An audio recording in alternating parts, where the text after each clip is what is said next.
அனைவருக்கும் வணக்கம். Government jobs mentor YouTube சேனலை இப்போ தான் ஃபஸ்ட் டைம் பார்க்குறீங்கன்னா சேனலை சப்ஸ்கிரைப் பண்ணிட்டு பாருங்கள். தொடர்ந்து கவர்மெண்ட் ஜாப்ஸ் அப்டேட் இந்த சேனலில் கொடுத்துட்டு வந்துட்டு இருக்கோம். ஐசிஎம்ஆர் என்ஐஆர்டி அதாவது தேசிய காசநோய் ஆராய்ச்சி நிறுவனத்தில் ஒரு வேலைவாய்ப்பு அறிவிப்பு வெளியிட்டிருக்காங்க. இது சென்னையில் இருக்க ஒரு மத்திய அரசு நிறுவனம். இந்த ஐசிஎம்ஆர் என்ஐஆர்டி அப்படிங்கிறதுல நிரந்தர வேலைவாய்ப்பாக ஒரு வேலைவாய்ப்பு அறிவிப்பு 3 விதமான பணியிடங்களுக்கு கொடுத்துருக்காங்க.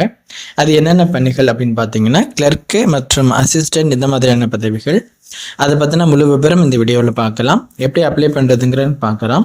இது ஒரு மத்திய அரசு நிரந்தர அரசு வேலைவாய்ப்புங்க. வாங்க மற்ற விபரங்கள் பார்க்கலாம். ஐசிஎம்ஆர் கீழே national institute for research in tuberculosis அதாவது தேசிய காசநோய் ஆராய்ச்சி நிறுவனம். இது சென்னையில் இயங்கிக்கிட்டு வர்ற நிறுவனம், மத்திய அரசு நிறுவனம். இதில் 3 விதமான பதவிகளுக்குன்னு சொல்லி பார்த்துருந்தோம். அதுக்கு அப்ளை பண்ணுறதுக்கான டேட்டு பார்த்தீங்க அப்படின்னா 25/7/2025 14/8/2025 அதுக்குள்ளே நீங்கள் அப்ளை பண்ணிக்கணும். அதாவது ஆகஸ்ட் மாதம் 14ஆம் தேதிக்குள்ளே நீங்கள் இந்த போஸ்ட்டுக்கு அப்ளை பண்ணியிருக்கணும். ஓகேங்களா? இதில் மற்ற விவரங்கள் பார்க்கலாம். ஃபர்ஸ்ட் நம்ம பார்க்க போகிற போஸ்ட் அசிஸ்டண்ட்டுக்கு 5 வேக்கன்சி ஒதுக்கியிருக்காங்க. யூஆருக்கு 4 வேக்கன்சியும் ஓபிசிக்கு 1 வேக்கன்சியும் ஒதுக்கியிருக்காங்க.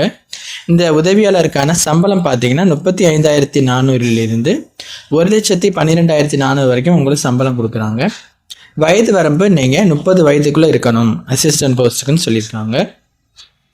அடுத்து இதற்கான கல்வி தகுதி பார்த்தீங்கன்னா 3 வருட ஏதாவது ஒரு பேச்சுலர் டிகிரி நீங்கள் முடிச்சிருக்கீங்க அப்படின்னா கண்டிப்பாக அப்ளை பண்ணிக்கலாம். ஒர்க்கிங் நாலேஜ் ஆஃப் கம்ப்யூட்டர் அதாவது எம்எஸ் ஆஃபீஸ், பவர் பாயிண்ட் இதிலெல்லாம் ஒர்க் பண்ண நாலேஜ் இருக்கணும் அப்படிங்கிற மாதிரி சொல்லியிருக்காங்க. மற்றபடி அனுபவம் அப்படிங்கிறது எதுவும் கிடையாதுங்க. நீங்கள் பேச்சுலர் டிகிரி முடிச்சிருந்தீங்கன்னா கண்டிப்பாக அப்ளை பண்ணிக்கலாம். அடுத்து நம்ம பார்க்க போகிறது அப்பர் டிவிஷன் கிளர்க்கு. அது ஒரு காலி பணியிடங்கள் எடுக்கிறாங்க. அந்த ஒன்றும் யூஆர் கேண்டிடேட்ஸ்க்கு. அப்பர் டிவிஷன் கிளர்க்குக்கான சம்பளம் பார்த்தீங்கன்னா 25,500 81,100 வரைக்கும் உங்களுக்கு கொடுக்குறாங்க. இதில் வயது வரம்பு பார்த்தீங்கன்னா 18 27 வயதுக்குள்ளே இருக்கணும். நீங்கள் அதிகபட்ச வயது 27 அதுக்குள்ளே இருக்கணும். இதற்கான கல்வி தகுதி அப்பர் டிவிஷன் கிளர்க்குக்கானது நீங்கள் டிகிரி முடிச்சிருக்கணும்.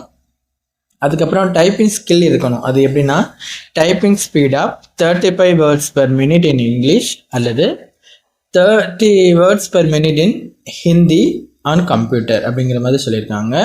அது நீங்கள் அந்த குவாலிஃபிகேஷன் இருக்கணும் உங்களுக்கு. ஓகேவா? மற்றபடி கல்வி தகுதியில் டிகிரி முடிச்சிருந்தா போதுமானது. அடுத்து நம்ம பார்க்க போகிறது லோயர் டிவிஷன் கிளர்க்கு எல்டிசி. அதுக்கு 10 காலி பணியிடங்களுக்கு உங்களுக்கு ஒதுக்கியிருக்காங்க. யூஆருக்கு 6 காலி பணியிடங்கள், ஓபிசிக்கு 2 காலி பணியிடங்கள், எஸ்சிக்கு 1 காலி பணியிடங்கள், இடபிள்யூஎஸ்க்கு 1 காலி பணியிடங்கள் அப்படின்னு சொல்லிட்டு மொத்தம் 10 காலி பணியிடங்கள் லோயர் டிவிஷன் கிளர்க்குக்கு ஒதுக்கியிருக்காங்க. லோயர் டிவிஷன் கிளர்க்குக்கான சம்பள விகிதம் 19,900 63,200 வரைக்கும் உங்களுக்கு சம்பளம் கொடுக்குறாங்க. அதற்கும் நீங்கள் 18 27 வயதுக்குள்ளே இருக்கணும். அதிகபட்சம் 27 வயது. உங்களுக்கு வயது தளர்வு இருக்குது, நான் சொல்கிறது பாருங்கள். இந்த லோயர் டிவிஷன் கிளர்க்குக்கான கல்வி தகுதி என்னன்னு பார்த்தீங்கன்னா நீங்கள் 12ஆம் வகுப்பு முடிச்சிருக்கீங்கன்னா கண்டிப்பாக அப்ளை பண்ணிக்கலாம். இதுலேயும் டைப்பிங் ஸ்கில் வேணும். அதாவது typing speed of 35 words per minute in English அல்லது 30 word per minutes in Hindi and computer அப்படின்னு சொல்லியிருக்காங்க. அந்த ஸ்கில் உங்களுக்கு இருக்கணும். ஓகேவா? அதை தெரிஞ்சுக்கோங்க. இந்த பதவிகளுக்கு நீங்கள் ஆன்லைனில் தாங்க அப்ளை பண்ணுற மாதிரி இருக்கும். அப்ளை பண்ணுறதுக்கு முன்னாடி உங்களுக்கு அப்ளிகேஷன் ஃபீஸ் கொடுத்துருக்காங்க. அசிஸ்டண்ட், அப்பர் டிவிஷன் கிளர்க் மற்றும் லோயர் டிவிஷன் கிளர்க்குக்கு யூஆர், ஓபிசி, இடபிள்யூஎஸ் கேண்டிடேட்ஸ்க்கு 2,000 ரூபா அப்ளிகேஷன் ஃபீஸும், எஸ்சி மற்றும் உமன் கேண்டிடேட்ஸ்க்கு 1,600 அப்ளிகேஷன் ஃபீஸும் உங்களுக்கு கொடுத்துருக்காங்க. நீங்கள் அந்த அப்ளிகேஷன் ஃபீஸ் அந்த இதை நீங்கள் பே பண்ணுற மாதிரி இருக்கும். ஆன்லைனில் அப்ளை பண்ணும்போது பே பண்ணிக்கலாம். அடுத்து selection procedure for the post of assistant அப்படின்னு சொல்லிட்டு இவங்க கொடுத்துருக்காங்க பாருங்கள். அசிஸ்டன்ட் போஸ்ட்டுக்கு உங்களை எப்படி செலக்ட் பண்ணுறாங்க அப்படின்னா உங்களுக்கு ஒரு கம்ப்யூட்டர் பேஸ்டு டெஸ்ட் இருக்கும். அதை தொடர்ந்து கம்ப்யூட்டர் ப்ரொஃபிஷியன்சி டெஸ்ட் அப்படின்னு சொல்லிட்டு ஒன்று இருக்கும். கம்ப்யூட்டர் பேஸ்டு டெஸ்ட்டில் 100 கொஸ்டின்ஸ்க்கு 100 மார்க்குக்கு இருக்கும். அதற்கான சிலபஸ் உங்களுக்கு நோட்டிஃபிகேஷனில் கொடுத்துருக்காங்க. இப்போ நீங்கள் ஸ்க்ரீனில் அதை தெரிஞ்சுக்கோங்க. அடுத்து நம்ம பார்க்க போகிறது இதுலேயே computer proficiency test, skill test எப்படி இருக்குங்கிறத அவங்க சொல்லியிருப்பாங்க. ஓகேவா? அதே நீங்கள் நோட்டிஃபிகேஷன் பார்த்து தெரிஞ்சுக்க முடியும்.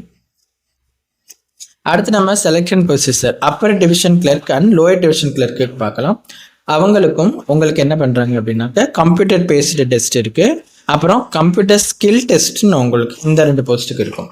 கம்ப்யூட்டர் பேஸ்டு டெஸ்ட்டு இந்த கிளர்க் போஸ்ட்டுக்கு 100 கொஸ்டின்ஸ்க்கு 100 மார்க்குக்கு வைக்கிறாங்க.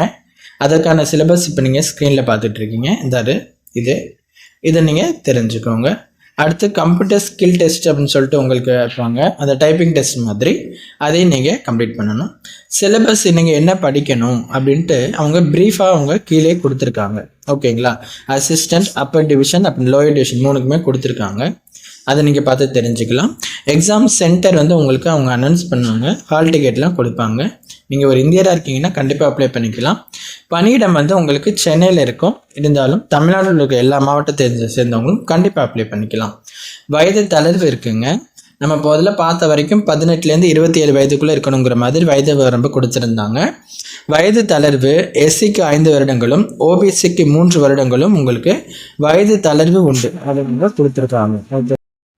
அடுத்து இதற்கான டேட் முதல்ல சொன்னது போல் கடைசி தேதி 14/8/2025. நீங்கள் அதுக்குள்ளே அப்ளை பண்ணிக்கோங்க. நோட்டிஃபிகேஷனும் அப்ளை லிங்க்கும் டிஸ்கிரிப்ஷன் இருக்குது. அப்ளை பண்ணுறதுக்கு இதில் பார்த்தீங்கன்னா நீங்கள் ரிஜிஸ்டர் பண்ணிவிட்டு அப்ளை பண்ணிக்கலாம். நோட்டிஃபிகேஷனை தரவை படிச்சுட்டு அப்ளை பண்ணுங்கள். வேறு எதுவும் சந்தேகம் இருக்குனாலும் கீழே கமெண்ட் பண்ணுங்கள். தேங்க்யூ.